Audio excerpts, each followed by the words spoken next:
So now let's move to stanza 3 of the poem.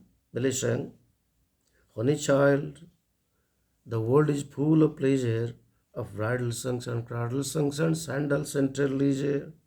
Your bridal robes are in the loom, silver and saffron glowing.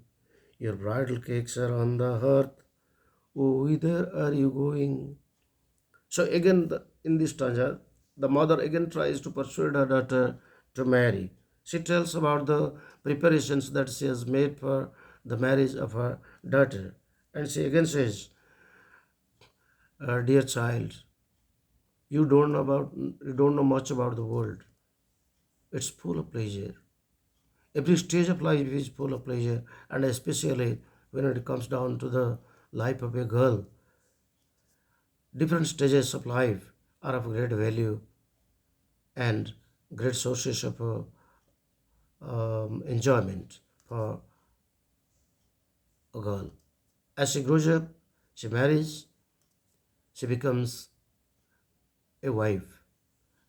Then she becomes a mother. She has children. And the mother says, when you marry, there will be bridal songs, the songs that are sung on the occasion of the marriage of a girl. Similarly, after some days, when you attend motherhood and you will have a baby, you will sing cradle songs. So, the sweetness of these things are of great value for a woman. So, she is persuading her daughter with the attractions of the worldly life that are so valuable for a lady, for a woman. And she tells her about the preparations that she has made for the marriage of the girl. So she says, your bridal robes are in the loom, your dresses are being prepared. And what color she tells?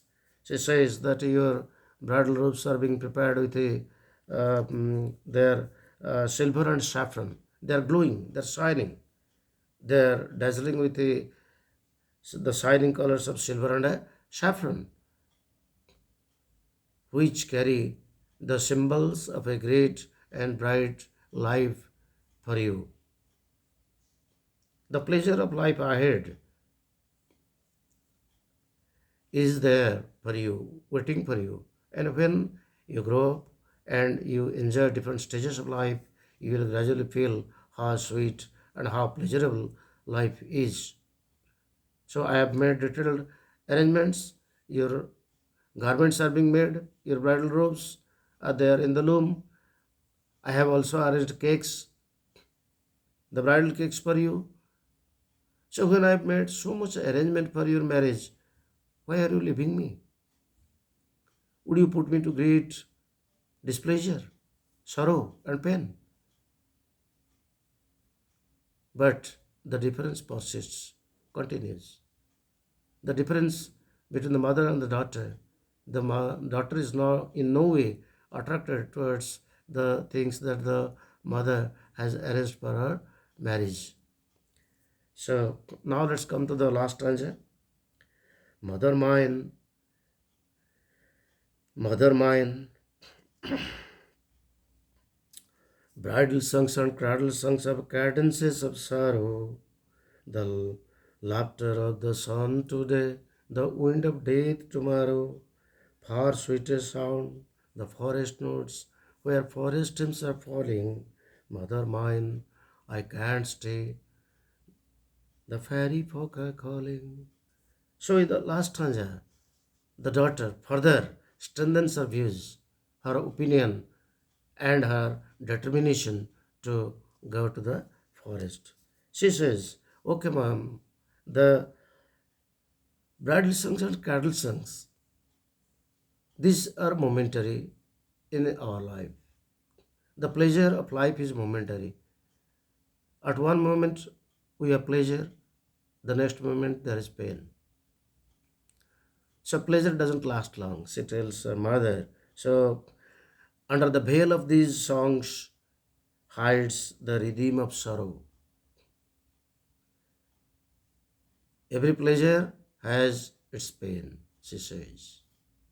The more and more you are attracted towards the worldly pleasure or worldly life, pain is definitely to follow. But she is not inclined towards it. She is not interested towards the worldly pleasure, the mundane world, as you say, the materialistic world, the world which holds man through different attractions. And those attractions ultimately become the causes of sorrow the very next moment. She says, the laughter of the sun today, the wind of death tomorrow. So the cadence, the music of sorrow is running along with the different elements of pleasure, the sources of pleasure. So what seems to be pleasurable? The laughter of the sun, the sweet moments, the happy moments of the life, they will not last long because we can't know when the wind of death will touch us. So why should I run after such a pleasure which has no meaning for me, which is so short-lived, transitory, as you say? It is always desirable that I should go for pleasure that is perennial, that is permanent, a pleasure that is godly, that is heavenly. And I listen to the fairy folk calling me. So obviously she says that this is heaven for me. And she says that she compares the bridal songs and carol songs with the sounds of the music of nature. She says far sweeter sound. So she compares the music of nature with those of the bridal and the carol songs. And she says far sweeter sound. The sound of the streams falling, the sound of the stream falling is much better in comparison to these songs, which have the cadences of sorrow, sorrow hidden behind them. But if I go to the forest, I'll find perennial pleasure, permanent pleasure. There is no element of sorrow. There is no sign of sorrow in the forest.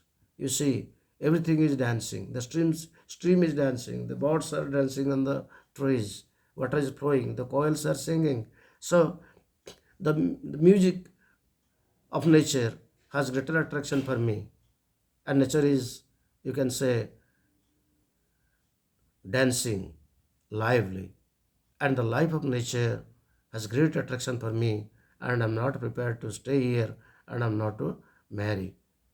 Whatever be your persuasion or whatever be your feeling or your sorrow, in no way I am prepared to stay here.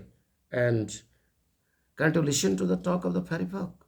She is mentally so much moved, so much influenced and determined that she says, can't you listen to the call of the fairy folk? They are calling me. I can't stay here.